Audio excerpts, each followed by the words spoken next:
against the whole The principle allegations were made in the letter from the leader of the Maitland City Christian Church, Reverend Stephen Blake. Reverend Blake says he and his 250-strong congregation are concerned about the material that they describe as sexually explicit being sold at Alderman Peter Blackmore's service station in Maitland. Reverend Blake says he has nothing against Alderman Blackmore personally, but he says being a vendor of such material puts him in direct conflict with the dignity of the office of Mayor of Maitland. Is it right that they can be obtained from the Mayor of the city? Is it right that material of what I consider to be a degrading nature, of a nature that promotes things like infidelity in marriage, is it right that those things are available from the Mayor of the city? Alderman Blackmore believes that the letter which was sent to the town clerk and alderman on the eve of the election was politically motivated. It states that Mr Blackmore, by his own choice, runs an outlet for videos and magazines of a pornographic nature, which spread filth into our city. The end result of this practice is divorce, incest, infidelity and all manner of sexual perversion. Alderman Blackmore says that everything he sells is perfectly legal and he's simply acting as a sub-agent. At this stage, Alderman Blackmore intends to take legal action against the church for making what he claims are defamatory comments. But if he is successful in tonight's mayoral election, Alderman Blackmore says he may tell his solicitors not to proceed.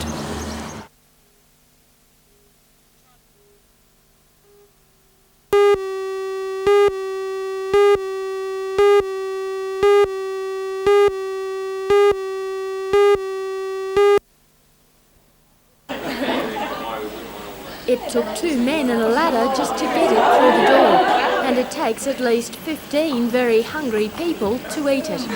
What is it? It's the super-duper super salad social sandwich, and it's quite a mouthful.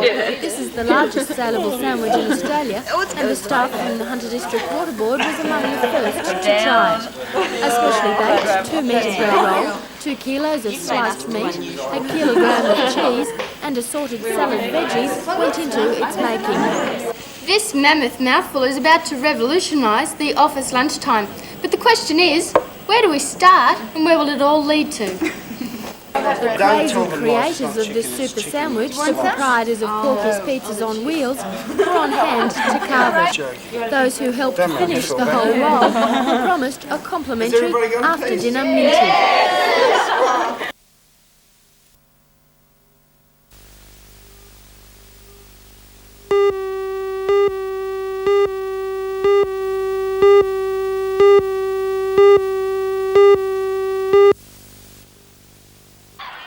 The incident which led to the marathon suspension took place towards the end of the match. Ferguson faced the Aussie Rules Tribunal last night, where the suspension until the 30th of June 1988 was handed out. In this slow-motion replay, you can see the umpire rushing over after Western Suburbs full forward David Manson has apparently been hit and is lying on the ground. Then in front of the umpire, Carl Ferguson, wearing the number 2 Guernsey, strikes Manson about the head. Manson was later admitted to hospital with his jaw broken in 2 places, and today underwent surgery to have it wired. Tribunal Chairman Ralph James said there was no evidence presented that Ferguson caused the injury to Manson. However, Mr James said the stiff penalty was a warning to all players not to become involved in similar misconduct.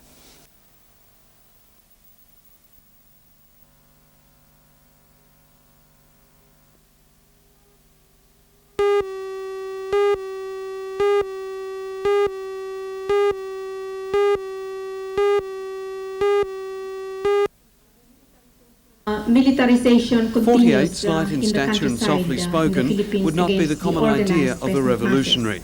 But that's exactly what Julia Season is. A well-known political activist in her own country, Julia is currently touring Australia, giving a series of lectures on the situation in the Philippines after Marcos. Having been imprisoned by the deposed president and subjected to physical and psychological torture, she is surprisingly sympathetic towards him, describing Marcos as a symptom rather than a cause of the problems facing the Philippines. Mrs. Season says the country's new leader, Torres, needs to make some fairly radical decisions if she is to restore civil liberties in the Philippines and rid the country of the feudalism system, which has resulted in the elite, middle and upper class dominating the huge landless peasant population. There has been some political relief for some sections of our society, and this is merely the upper and the middle classes in the urban areas. But for the rest of the people, nothing has really changed. The unjust social structure remain. Even the militarization in the countryside continues. So the peasants are still experiencing the same kind of human rights violations that they suffered under the Marcos regime.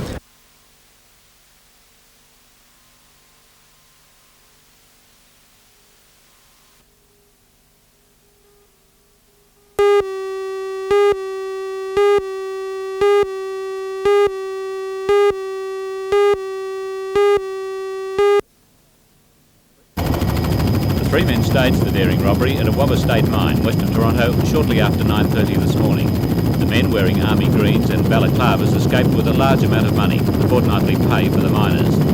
Their getaway car, a white Falcon sedan with Victorian registration plates, was discovered abandoned near the Toronto Country Club. It was a rent-a-car vehicle stolen from the Mascot area a fortnight ago. Police believe the bandits transferred to another vehicle.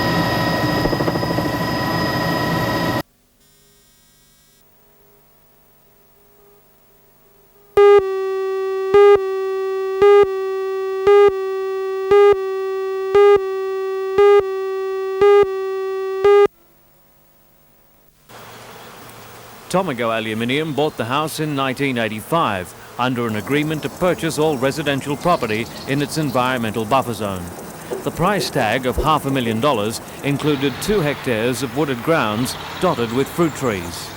But now the house will become a part of our heritage collection when Tomago Aluminium donates the house to the National Trust. The company is also handing over $110,000 to the Trust, earmarked for the restoration of such properties.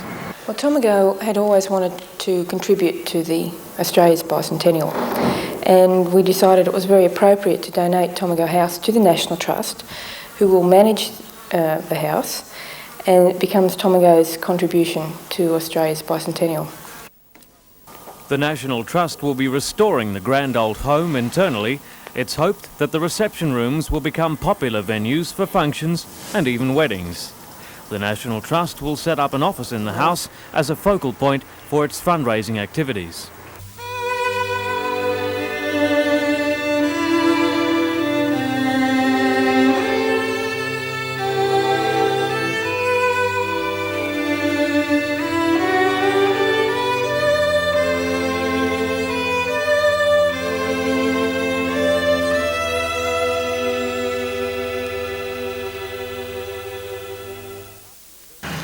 The house was built around 1843 out of sandstone quarried locally at Murree. For much of its past 140 years, it's been in the hands of the Windeyer family. One of the most noted members of that family, Sir William Windeyer, a former State Attorney General. In the latter half of last century, the house was more than a family residence. The property was planted with orchards and grapevines. In fact, in 1855, wine from Tomago won a certificate of merit in Paris. In recent years, the home has been let go, but now its future is looking bright. And by 1988, Tomago House should be a shining reminder of our colourful heritage.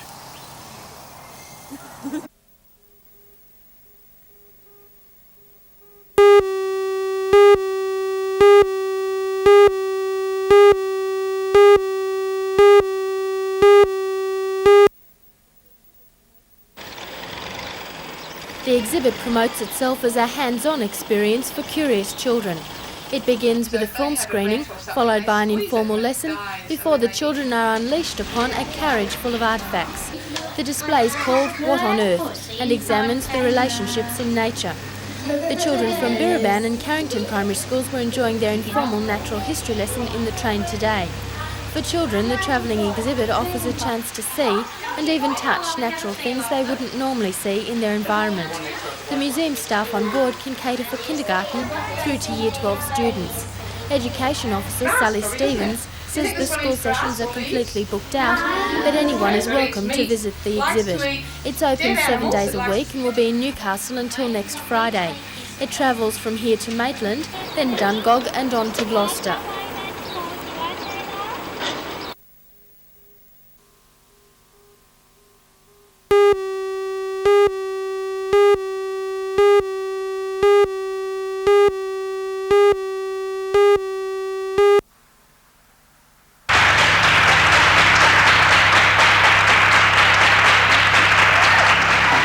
Flamenco at 5:15 is a Canadian short film which will be screened as part of the festival.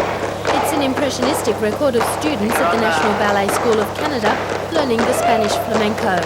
As with each of the 8 films screening over the weekend at the Lyric Cinema, Flamenco at 5:15 was among the 10 most popular films at this year's Sydney Film Festival.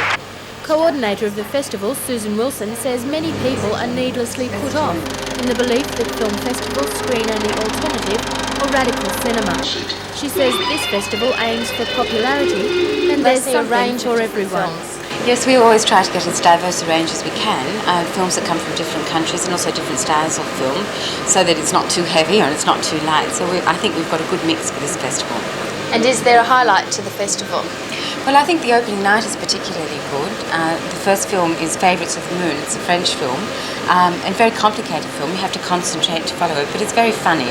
Everybody is connected in some way, but they don't always know that they are.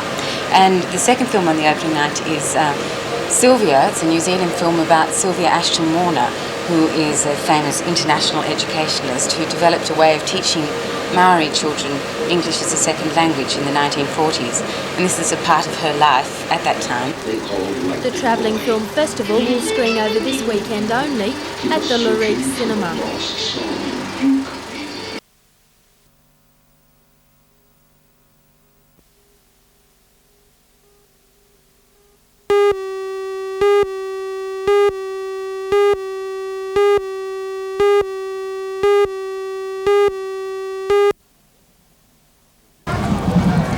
The dismal weather did nothing to harm the entry list for this year's 4th annual Lake Macquarie City Triathlon. More than 500 competitors lined up on the shores of Spears Point Park for the event, some from as far away as Brisbane and Albury. The field included several 3-man teams, one competitor for each of the swimming, cycling and running legs, and they were expected to set the pace. Mayor Alderman Jeff Pasterfield fired the starting gun for the first gruelling leg, a 1-kilometre swim around the shores of the park. Champion Newcastle swimmer Donna Proctor was first out of the water, but the event was won and lost during the 40-kilometre cycling leg. The course looped to the west of the lake through Barnsley, Wakefield and Palmer's Corner, and first to reach the main highway at Toronto was individual competitor Simon Skillicorn from Newport. When competitors changed to their running shoes, however, Simon could not hold on to his overall lead, and the familiar figure of Newcastle's David Forbes set the pace. Forbes took the team's gold medal for himself and swimmer Bob Scanlon and bike rider David Perry in an overall time of 1 hour 46 minutes and 2 seconds. Simon Skillicorn held on to win the individual gold medal in 1 hour 48 and 22. The first woman home was Kim Hicks in 2 hours, 7 minutes and 22 seconds.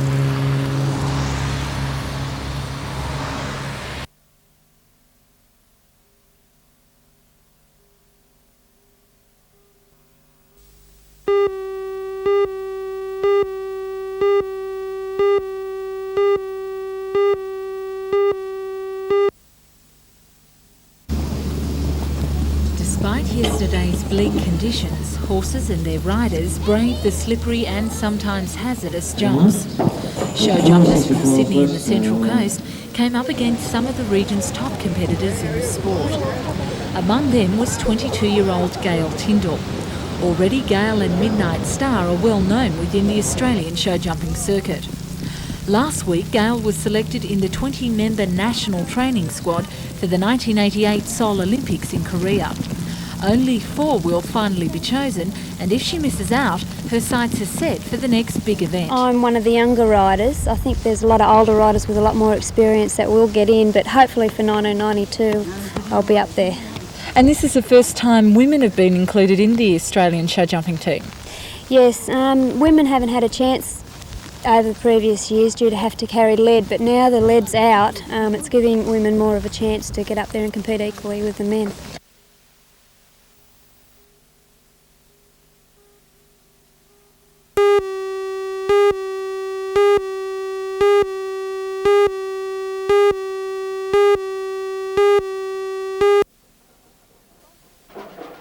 The sponsorship will help the koalas march through England in July next year. The tour has been officially endorsed by the British Australian Bicentennial Committee in London and will include performances in Newcastle-on-Tyne, Bath and Whitby, Yorkshire. The sponsorship documents were officially handed over today by the current Miss Australia, Tracy Pearson, who also modelled the koalas' latest fundraising merchandise. The agreement with Qantas includes travel and cash and help in marketing the colourful T-shirts.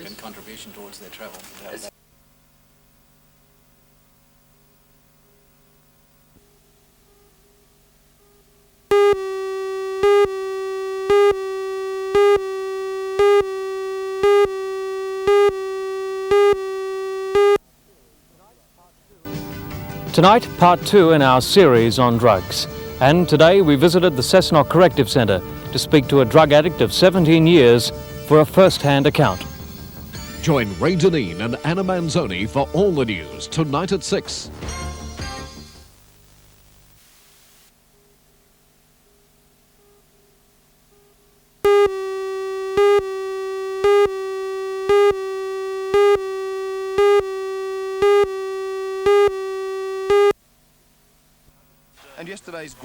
Under the user pays scheme, organisers of both sporting and entertainment events will be assigned 4 police and, if the situation requires, more will be detailed at cost. Superintendent John Harding, the acting officer in charge of the Newcastle Police District, says police will continue, however, to determine just how many officers are needed at these events. And he says the proposal could be as successful as similar programs in Queensland and Victoria. In a separate development, the Australian Cycle Union is seeking urgent talks with George Paciullo about the effect of the proposal on the running of the annual Bathurst bike races. The union claims organisers could miss out on at least $20,000 worth of profit to pay for extra police patrols on the Easter weekend. Meantime, Newcastle entertainment promoter Warren Druin says he believes the concept of the user pay scheme could work. Well, really, a promotion or a promotional event requires certain costs, and one of those costs is security. If the police are called in to control the crowd, in other words, provide the security, then I guess there should be a charge.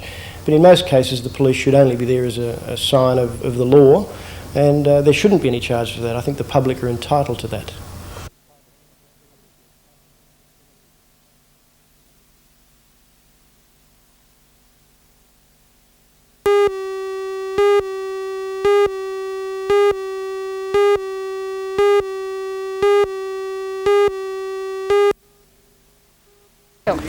A small group of supporters greeted the Prime Minister on his arrival in Cessnock aboard a VIP aircraft.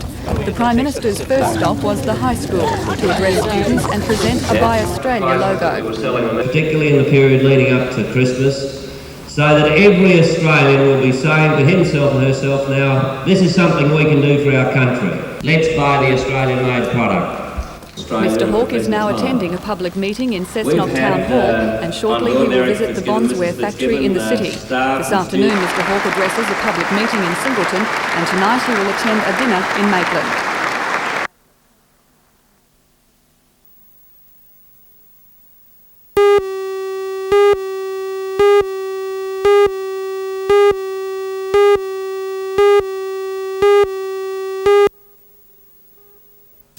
The Morgan Gallup poll is carried in the latest edition of the Bulletin magazine, and it's not calculated to boost the spirits of Labor government supporters.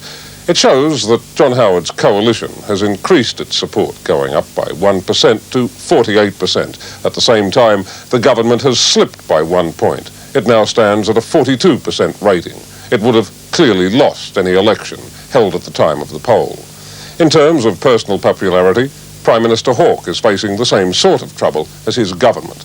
He's slipped 3 points down to 45% approval. John Howard has gone up 2 points to 38%. Last night, Mr Howard addressed the H.R. Nichols Society, the New Right organisation in Melbourne. There, he praised the hardline attitude many of the Society's members take towards trade unions. He said they've forced an historic change to industrial relations in Australia. There has been a dramatic and permanent change in the industrial relations debate in recent years. Today, the call for greater flexibility can be heard even within the corridors of government. So far, the federal government's had no comment on the latest public opinion poll figures, but it's known that Mr Hawke believes the trend will start to turn round as the year progresses.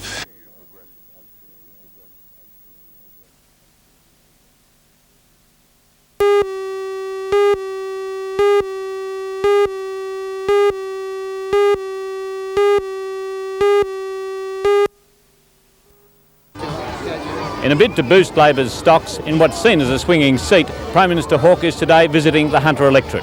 But it hasn't been all plain sailing for the Prime Minister. Join Anna Manzoni and John Church for all the news tonight at 6.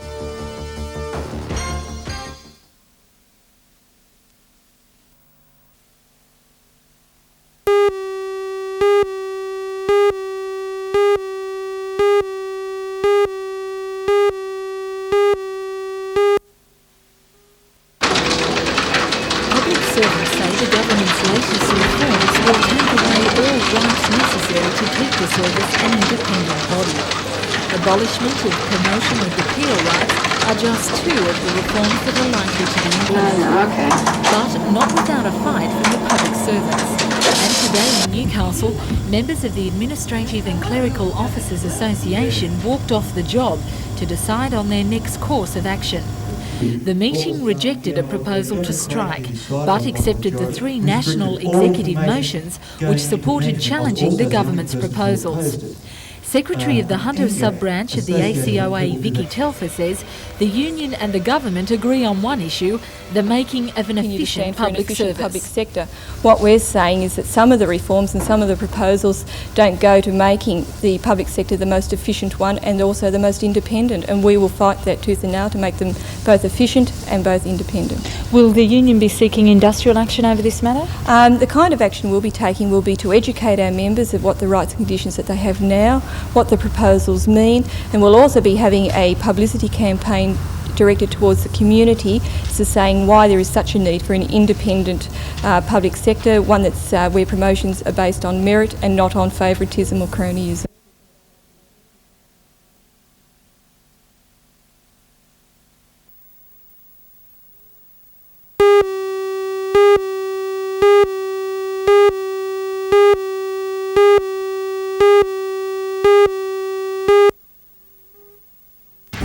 Tonight on NBN News, we'll report on 2 armed robberies at Jesmond within an hour and a half.